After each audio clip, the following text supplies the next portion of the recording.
واقعة الست اللي ضربت وسحلت امها في الشارع في محافظة الشرقية. تعالوا نشوف الفيديو.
الست اللي اعتدت على امها دي من قرية في الزقازيق وعندها 45 سنة وامها المسنة عندها 85 سنة.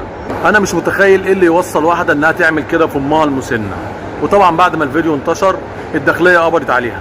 كان مبررها انها ما بتسمعش الكلام وبتخرج بره البيت لوحدها زي اي واحدة في الارياف بتحب تقعد قدام البيت، بس هي كانت بتقول انها بتعري هدومها وجسمها بيتكشف. طبعا دي واحدة 85 سنة فاكيد اللي بتعمله ده مش بارادتها، وحتى لو عملت كده يعني ما ينفعش ما يداش الحق ان هي تعمل فيها كده وتضربها بالعصاية وتعمل الفعل المشين ده وتشتمها وتسب لها الدين بالطريقة دي. انت خسارة يتقال عليكي انسانة. النبي عليه الصلاة والسلام قال امك ثم امك ثم امك، وفي حديث تاني قال الجنة تحت اقدام الامهات. انت تعملي مع امك كده؟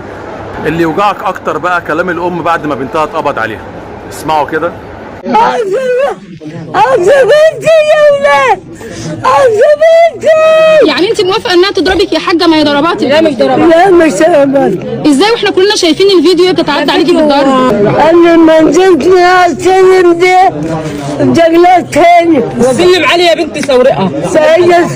فهي بتقومني انكفت علي. كل اللي نقدر نقوله حسبي الله ونعم الوكيل، وزي ما عملتي كده في امك ولادك هيعملوا فيكي كده.